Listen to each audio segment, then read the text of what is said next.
the sweet perfume of a mountain grass all rolled down. Hey, Louis Capaldi's going to be here in just a couple minutes. Go tell some friends. This is kind of boring. Hey, Maddie, better watch it. It's just a chair. It is intriguing. A chair is just as much or more entertaining than I am. So welcome to, oh, hi, Maddie. Welcome to Virtual Studio C. You see, here's Adelio. For those of you that aren't familiar with our radio station here in Minneapolis, Minnesota, we have this great room where we do live acoustic performances and do Q&As and such. And that's obviously closed, like everything else. And so we have turned it into a virtual Studio C. And Louis Capaldi just joined. So we're going to get this thing rocking in just a second. Treasure Island Resort and Casino presents this whole thing. Huge thanks to them, especially right now when it's not as easy to be spending money, I'm sure. So I think without further ado, I think we just start the shenanigans to deal with this cat, because he is a handful. There's no do to boot that, eh? He is the master of the Instagram. Greetings, sir. How are you? Hello, Paul. How are you? I'm lovely. How are you? I'm fine. I'm very, Paul, I'm very bored, and I'm drinking on my own, and it's been, well, not on my own anymore. I'm with you. You're not bored right now. I mean, you will be again in 15 minutes or whatever, but No, you know, yeah, for but now. right now, this is the highlight of my day, Paul. This is it. That's a lot of pressure. Well, the ball is in your court. Do not screw it up. I'm thinking that I just give you one word at a time and then you go. Okay, that sounds like a trick to me. Thank you. This one's 2 words. Tiger King. Wow. Carol Baskin. Wow. Hey, Did she do it? I think she might have did it. I mean, let's be honest. Joe Exotic is no angel himself, but Carol Baskin, you gotta question these things. You know what I mean? You gotta question them. Jeff Lowe's probably the dirtiest of them all, though. Oh yeah, for sure. That dude scares the hell out of me. Yeah. They're all pretty. They're all. I mean, no one comes out of that documentary with like looking great. I think everyone there. I don't want to like have dinner with anyone in that documentary. You know what I mean? But like, that's a great way to word it. Okay. Actually, who's the guy in the big guy in the jet ski, the one who was like working with the feds. Oh yeah, he was. Yeah. I mean, he was kind of slimy too, though. Yeah, he was slimy. But see, when I saw him in that jet ski with the wind blowing in his hair ever so majestically, I saw a bit of myself in that man, and I liked what I saw. I think you guys have nothing in common. That's going to be my take. Okay. All right.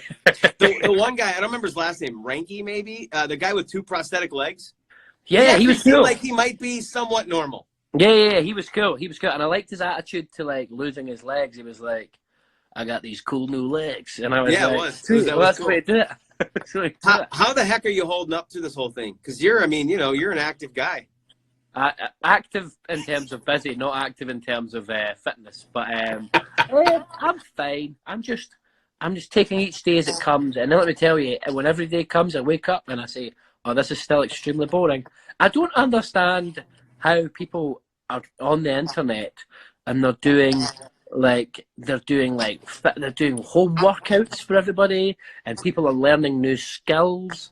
The only thing I have learned in my time in quarantine is that I maybe have been overusing toilet paper for my entire life. Do you know what I mean? That's the only thing I've realised. Yeah. Okay, I've been using too much roll to wipe with for quite a while. Do you know what I mean? And I've now, well, which is quite a good thing. One good thing that can come out of this whole thing is that I will now use less toilet paper to clean myself. I am with you on that 100%. We actually started to panic a little bit because it's like we aren't in need. But what if think about that. You're down to a half a roll and it's nowhere to be found. Yeah. What do you do? Would you have any solutions? What I would do is go and find your favourite sweater, right? Go and find your favourite sweater. And I know, and you chop a bit off your favourite sweater, and you're going to have to use that. And wash it. As a wash. Because, and I say your favourite sweater because you want to, if you use your like least favorite sweater and it's all like you want it to be soft on your buttocks. Do you know what I mean? You want it to be soft on those little cheekies of yours. So you gotta go find your favorite sweater and wipe away. Give it the sweet wipe. Are you telling Lewis Capaldi fans to use a Lewis Capaldi T-shirt if it's their favorite? Well, this is the thing, Paul, and I wish we hadn't stopped. I used to, some of my merch used to be like in the UK we call the toilet the loo, and I had loo roll, and I was selling toilet paper on my merch website for a while, and just no one bought any of it. We just had to stop making it. But just as it comes in handy, I could have been a toilet paper mogul, a buttock mogul, the first buttock billionaire. Could have been me. Buttock billionaire. Sorry, billionaire. Come on, I don't want to sell you short on that idea. Well, so maybe you just do a Lewis Capaldi shirt, a white T-shirt that just says toilet paper on it. Yeah, or maybe I'd go with brown. I think go with brown. That's probably. If you can cover the makes colour. Pretty good sense. Because then you can still wear it. Then you can still go out wearing it afterwards. Okay, I want to switch gears for 1 second and go serious for 1 second, which I know I don't do that well. Yeah, me neither. But I want to come to your defense. Mm-hmm. You caught a lot of heat for the Wembley bit. Yeah, you know what? I want to go back. Let's go back 3 weeks. Let's think of how different the world was 3 weeks ago. For sure. You know what I mean? And for people to get on your case about playing that, to me was really, really out of line. And I don't know why, but I felt compelled to tell you that because nobody knew what we were doing at that moment. We knew things were coming, but it was a different world than we're in right now. No, for sure, man. Know that one person has. I'm in your corner. Thank you very much, Sarah. No, it was quite a strange thing because obviously the day of the first Wembley show, we were actually a couple of hours before the gig. We didn't know if it was going to happen. We were waiting on the government deciding, when are these going to get cancelled and all that stuff. And then they said, we were all sat on the TV watching it, and they said, yeah, you can go ahead with these gigs. Or you can go ahead. No, they basically said that no gigs were cancelled or anything like that. It was all good to go. So it's like, we were just kind of doing our thing. And I think, but yeah, do you know what?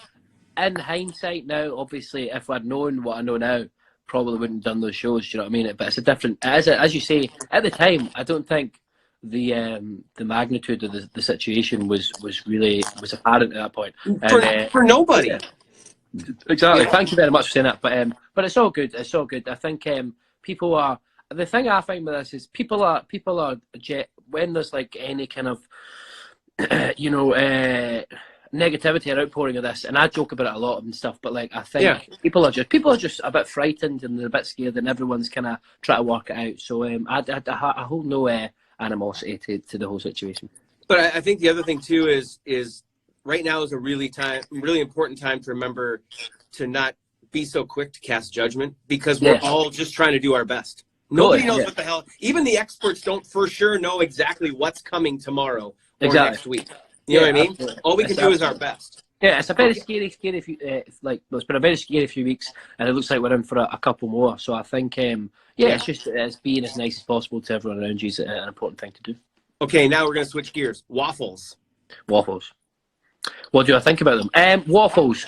Well, it depends, because do you guys get potato waffles, or is that just a thing in the UK? I think that's just a thing in the UK. Ours are all dough. Oh, see, not a big fan of the dough.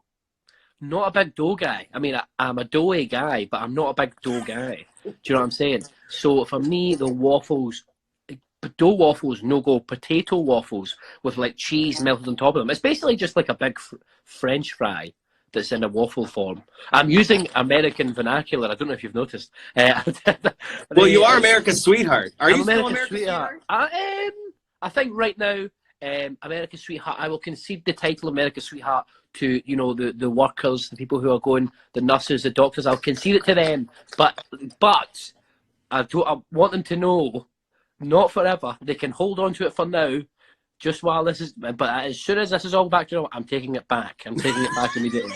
But thank you very much for everything you're doing. But I will have that mantle again. But I think the potato waffle with cheese on top. I like a cheddar, and maybe some like ketchup. You need to try it. It's delicious. That does sound really, really good. Hey, so what's up with a little like late night session dropping 7 new songs on the world. What's up with that? Was that just just to test them out, or what was that? It was just kind of like, I was just a bit bored.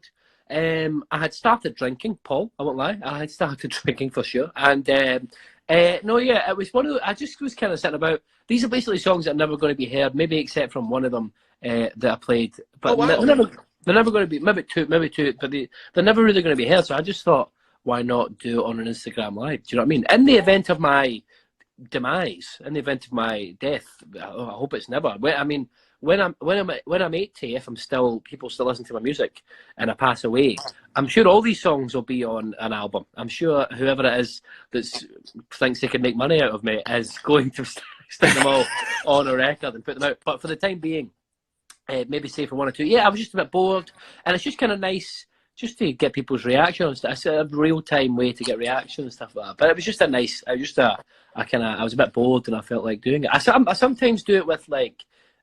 I'll video it and put it on Instagram, but yeah, these ones, most of them won't be released. So I just thought it'd be fun to do it. Do you think, was there a reaction to any of them that maybe any of them will be heard, or are they going to be gone forever? Well, the one that I think I will maybe release is a song called "Figure It Out," which is which actually my album is named after one of the lines in that song. And it was supposed to be on the album, but it wasn't finished because I wasn't really happy with it. So I think once all this is over, obviously, and I'm back in recording, doing studio work and stuff, I will kind of fix that and go back in, and maybe that'll be on the next album. But yeah, we'll see how we get on. So how did it's not the only song that you put together lately. You did the thing with YouTube, birthday song, yes, which was. Like, and a cool what, like that? Were you cool with the song that was your birthday song, "Setting Sun"? Chemical Brothers. Yeah, that's a cool jam. Yeah, it's a very cool jam, and it's almost what do you call it? Kismet that it's Noel Gallagher singing it. Is that it? But you know, it was cool. It was like one of those things though where I clicked on it, like I'd heard the song, but years and years ago, and I clicked on it, and I was like, okay, this would be cool, whatever. And I didn't. It was like it's like so. Like industrial, like lots of like do you know what I mean? It was just a very, very, very. It doesn't lend itself very well to being an acoustic song. So that was a bit of a kind of my there's a saying, my arse collapsed a little bit. That I was a bit nervous about it. But yeah, no, I'm quite happy with how it turned out. At the time, I never knew it was going to be as. It was kind of like a full on. Mini documentary sort of thing. I wasn't aware that was going to be the thing. But, but yeah, it was cool. It was a really, really cool thing. And yeah, thanks to YouTube for having me do it. Yeah, it's a cool, really cool concept for a show. And I actually discovered yours first, and I'm anxious to go check out others. Because it is. I mean, it's a cool concept. Can I tell you how old I am, by the way? Please do. I played "Setting Sun" when it was new on the radio. Oh my God! Wow. There you go. That's it. So that's my lifetime. That's my lifetime. That's messed up. Hey, it doesn't. You got such a youthful look. Don't you worry about it. Not a wrinkle in sight. I can tell you're lying. I'm not. How do you feel about capes? Like a superhero would wear. I think I agree with the Little Women in The Incredibles that capes are not a good idea. If you're Batman, I get it. Yeah. Shadows, cloak, hidden. Keep it. Do you know what I mean? Keep it. And I believe it was armor for Batman too. And armor. See, if you're Superman, you don't need a cape. I don't understand. You're Superman. It's like the choice. But then the thing is, it's I suppose it's dealer's choice. It becomes more of an accessory. Do you know what I mean? At some point, like the Green Lantern. I don't believe has a cape. I don't think so either. A lovely, form-fitting, like spandex almost outfit, and it just flies around. I don't know that does Captain Marvel have a cape? Who knows? But what I'm saying is, it's up to everyone else. But I just feel like unless you're if you are like named after an animal that has a cape that has wings. Right. Perhaps the cape is the way to go. Do you know what I mean? But if you're just like Superman or like Captain Marvel, what's the point? Why does Thor have a cape? Do you know what I mean? Yeah. Can you imagine if Spider-Man had a cape? Well, there you go. I'm surprised. You know what I mean? Again, another spat. If I was a superhero, I would definitely choose the form-fitting spandex over a cape for sure. What would your superhero name be? Catman. It would probably be. It would be like Acid Reflux Man, and I would use my acid reflux to like as like a spitting thing, and but basically my superpower would be, you know, getting heartburn and having to, you know, go take some antacids. That'd be it. Or maybe you could use your acid reflux as a delivery device. You know what I mean? Like, or a delivery. Because you gotta turn your weakness into strength. Yes, that's true. That's true. Or you just succumb to the weakness, and it's how noble you're being by succumbing to it that makes you truly a superhero. Do you know what I'm saying? That doesn't even make sense. So quite a run for you. I was just perusing the Instagrams, and so about a couple days ago was 3 years since Bruises. Yes, my first single, yeah. 2 Brit Awards. Yeah. And I know that this stuff means something to you. Like, what, you know, I know it's not lost on you. What do you think? What do you think about where things are at and how things have taken off and etc.? I'm very pleased. It's very, very nice, and it's just one of these things where, look, I say this all the time, and I think people are maybe starting to think I'm being disingenuous here, but like, it's genuinely, you can't ever. I don't care how confident you are as a person, how sure of yourself you are, how confident you are in your own abilities. You can't foresee anything like this happening. Do you know what I mean? So it's like one of those things that's you just have to kind of, you know, you can't try, and there's no point in trying to apply logic to it because it's so ridiculous. Do you know what I mean? And it's just, but it's like, I do feel so grateful. Like stuff like the Brits and stuff as well. It's just amazing. Like, obviously we were nominated for a Grammy, just sitting at the Grammys and just watching it all. It's like, you just, and I'm so like, I'm a pessimist, as I'm sure you know. And I just feel like I kind of treat everything like you get one go round of this. Like, do you know what I mean? In my head, I kind of do that thing of like, this is your one album and that's it, because I think that just makes me feel like I'm really taking it all in as much as possible. Are you a pessimist or a realist, though? You know what I mean? Because people like to call me a pessimist, but I think I'm more just a realist. Well, yeah, I would agree with you, but I think in terms of in the eyes of you know, most people, we would be seen as very negative, pessimistic individuals. But I think I agree with you. I think it's just like having realistic expectations, and even when everything around me at the minute has surpassed realism, I think it's important to have those realistic expectations. Otherwise, you don't want to get lost in it and become like, you know, this kind of blind optimism all the time. I think it's important to kind of just take things with everything. I take everything with a pinch of salt and a bit of just a realist. I like the way you said it. You said it. I think, wow, somebody just said we're sexy men. Well, that's it. I mean, I knew. Hey, I had confidence in us. I had the confidence in us. Did you ever doubt it? I'm wondering if maybe that person's vision is impaired. Well, I don't think. I think they see us for who we truly are, and that is beautiful, beautiful men with luscious locks. You do. I don't. I have almost none. No, that's there. It's there. It's there? Yeah, it's there for sure.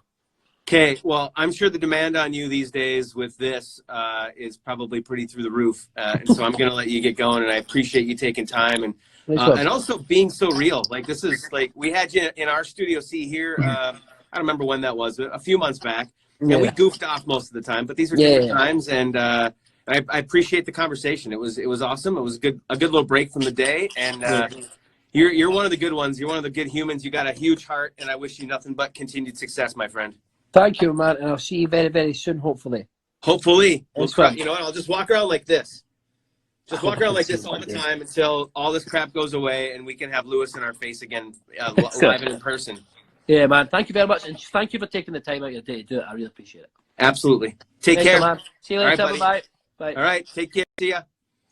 All right, there you go. Before I lose everybody, don't forget, we're doing this again Tuesday and Thursday of next week, 1 p.m. right at Cities 971 Radio. Going to have John Kay on, really good singer-songwriter.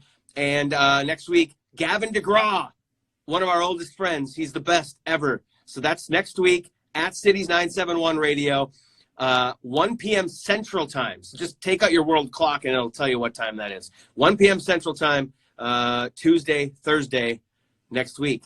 Thank you, Treasure Island Resort and Casino. Thank you so much for watching. And thanks to Louis Capaldi. God, is he a gem. Absolutely, positively love that dude. Somebody just said besties for life. Darn right about that, eh? Have a great day. See you. Bye.